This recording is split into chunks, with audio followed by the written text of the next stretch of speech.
Hello SPS Astrology lovers, this is Shankar Pratap Singh and you are watching SPS Astrology। दोस्तों, आज मैं आपको बताने वाला हूं वैसी योग के बारे में। और वैसी योग से मिलता जुलता एक और योग है जिसको बोलते हैं वोसी योग, लेकिन आज मैं आपको बताऊंगा वैसी योग के बारे में। और वैसी योग की जो हम चर्चा कर रहे हैं, तो इसमें हमें यह समझना होगा कि वैसी योग आपके बर्थ चार्ट में बनता कैसे है।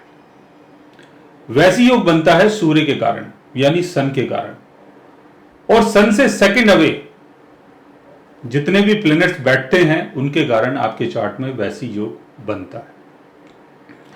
लेकिन सेकंड अवे राहु, केतु और मून की प्लेसमेंट नहीं होनी चाहिए।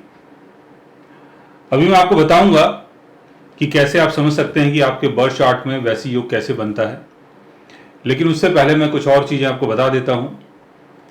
वैसी योग वाला इंसान बहुत नामी होता है, समाज में उसकी एक अपनी पहचान होती है, बहुत ज्ञानी होता है, ज्ञान की चीजों को अर्जित करना चाहता है, और ऐसे लोग अपनी मेहनत के बल पर आगे बढ़ते हैं। इनकी जो सोल है, इनकी जो आत्मा है, यहां पर कुछ ना कुछ हासिल करने के लिए आती है और इनको दूसरे की सपोर्ट की जरूरत नहीं होती, क्योंकि खुद इतने गुणी, ज्ञानी, समझदार होते हैं कि अपने मेहनत से, अपने ज्ञान से चीजों को हासिल कर लेते हैं और समाज में, सोसाइटी में एक अपनी पहचान, एक अपनी वैल्यू बनाते हैं। हमारे देश के मास्टर ब्लास्टर सचिन तेंदुलकर भी इसी योग में आते हैं, उनकी कुंडली में भी वैसी योग बनता है। तो समझने की कोशिश करते हैं कि ऐसा कौन सा योग है जो इंसान को बहुत ज्ञानी, बहुत समझदार, बहुत गुणी, और ऐसे लोग अपनी मेहनत के बल पर सफलता को हासिल करते हैं और जीवन में एक मुकाम हासिल करते हैं और अपनी सोल को, अपनी आत्मा को समझ पाते हैं कि उन्होंने ऐसा क्या किया। तो चलते हैं। लगन चार्ट, मून चार्ट, चलित चार्ट, किसी चार्ट में भी ऐसा योग आपके बन सकता है। अब इसमें सन की प्लेसमेंट को आपको देखना है कि आपके बर्थ चार्ट में सन की प्लेसमेंट कहां पर है।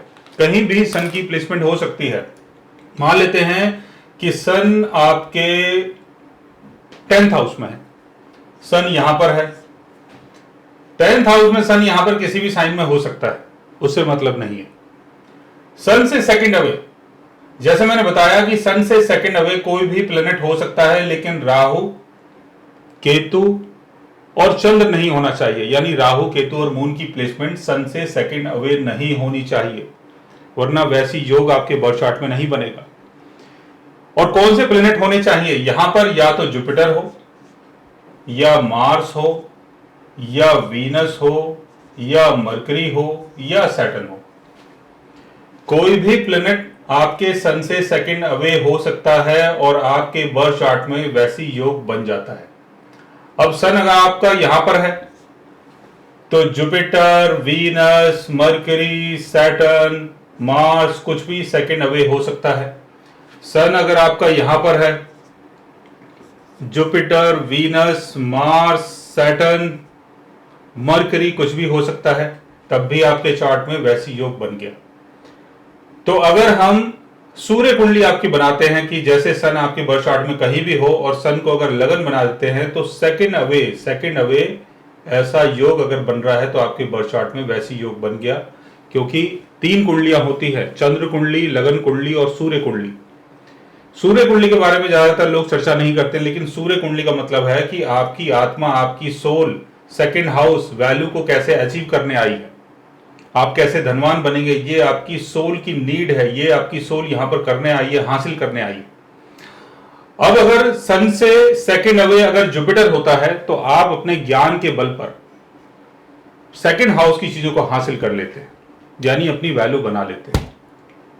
अगर वीनस होता है तो जो भी आपकी कूटनीति है, जो भी आपका स्किल है, स्किल के बल पर आप अपने सेकंड हाउस को बिल्ड करते हैं और आपकी वाणी भी बहुत अच्छी हो सकती है, आप बहुत ज्यादा प्रभावशाली हो सकते हैं। उस प्रभाव में आके आपका सेकंड हाउस बिल्ड हो सकता है।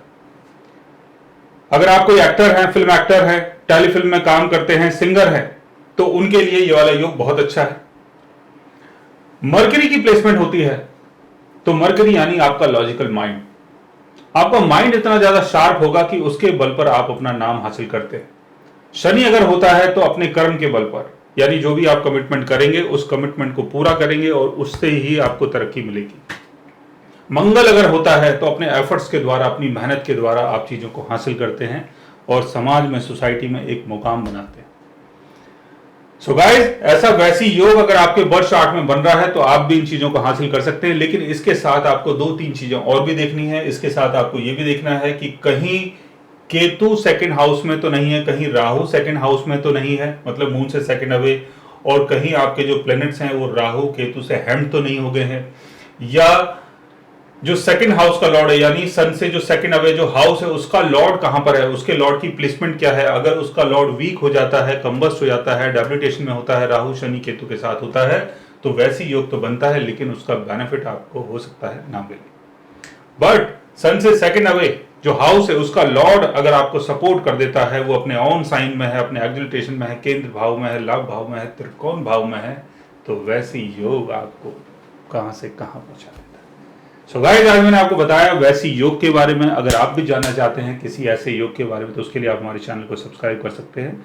और अगर आप हमसे बात करना चाहें, कंसल्ट करना चाहें, पर्सनली हमसे मिलना चाहें तो आप हमारी वेबसाइट के थ्रू, हमारे ऐप के थ्रू हमसे मिल भी सकते हैं, बात भी कर सकते हैं, और गाइस आप हमसे कंसल्ट भी कर सकते हैं। So guys, take care, love you all and good bye.